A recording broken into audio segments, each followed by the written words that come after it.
Praise the Lord, everyone. Today is March 5, 2025, as I share my video journal for today. For today, we are talking about 5 things to speak life today. So what are those 5 things? Number 1 is finances. So finances, God said God will supply. That's why in Philippians chapter 4 verse 19, for the Bible said, "But God shall supply all your needs according to His riches in glory by Christ Jesus." Amen. So, never fear about the finances, as per the Bible said that God shall supply all your needs. So why worry? For God already knows what you need. Remember, needs, not wants. So there's a difference between needs and wants. So sometimes we have a misunderstanding over this. We intend to have a mix-up over the wants and the needs. Number 2, marriage. Marriage is the unity to be strong.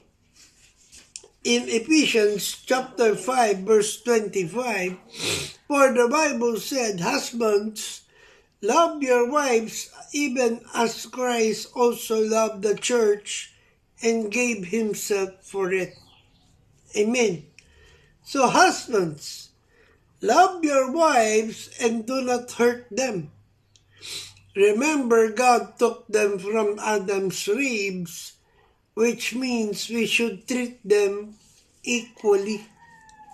For God demonstrates that He didn't take Eve in the head of Adam so that the ladies will not have the power over Adam.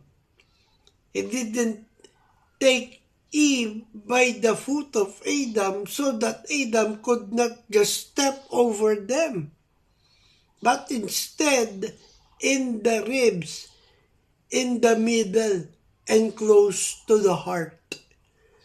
So for they should be loved and be loved always. Number 3, family. Family is my household and is blessed.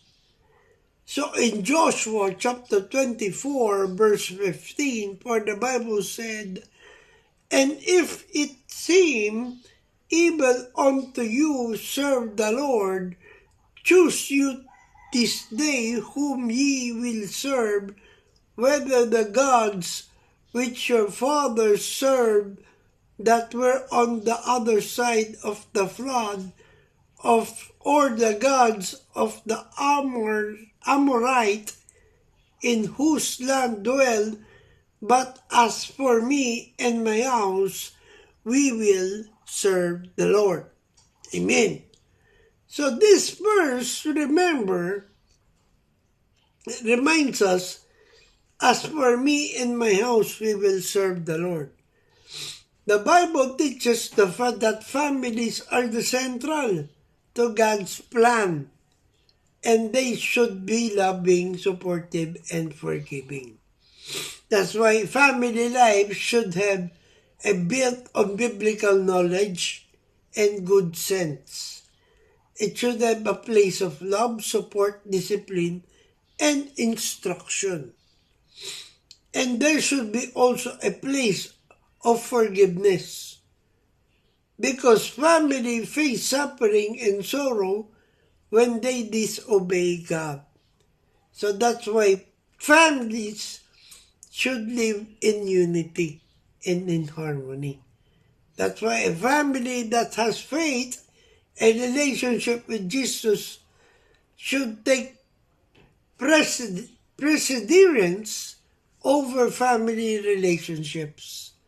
That's why in Galatians chapter 6, verse 10, the Bible says, "Say to do good to all people, especially to those who belong to the family of believers." Amen. Number 4, health. My body is healthy. In Isaiah chapter 53, verse 5, for the Bible said, "But he was wounded for our transgression, he was bruised for our iniquities, the chastisement of our peace was upon him, and with his stripes we are healed." Amen. So this verse means that Jesus Christ's suffering allowed people to be healed from the circumstances of sin and the fall of Adam and Eve, which includes healing from spiritual and physical death. So the phrase, "with his stripes are healed," refers to the 5 wounds Jesus received on Calvary. Because people have received Jesus' stripes as their own, they have reason to be hopeful and expect to be healed. So this verse means that through Christ's sacrifice, believers receive peace with God and a restored relationship that transform their lives. So lastly, the future. God will lead me forward.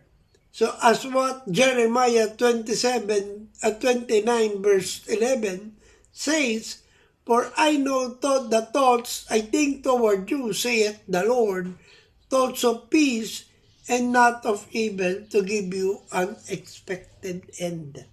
Amen. So this verse, the Lord is saying that He has good thoughts for people, not evil ones. That He has plans to give them hope and a future. A promise that God has a plan for you, for our lives, and regardless of your current situation. He can work through it to prosper us and give us a hope. So Christians facing difficult situations today can take comfort. So just remember Jeremiah chapter 29 verse 11. So I hope I have inspired you with this video journal of mine. Remember, we are on a mission. Keep the fire burning, for we live to serve God. Stay safe and God bless everyone. Good morning.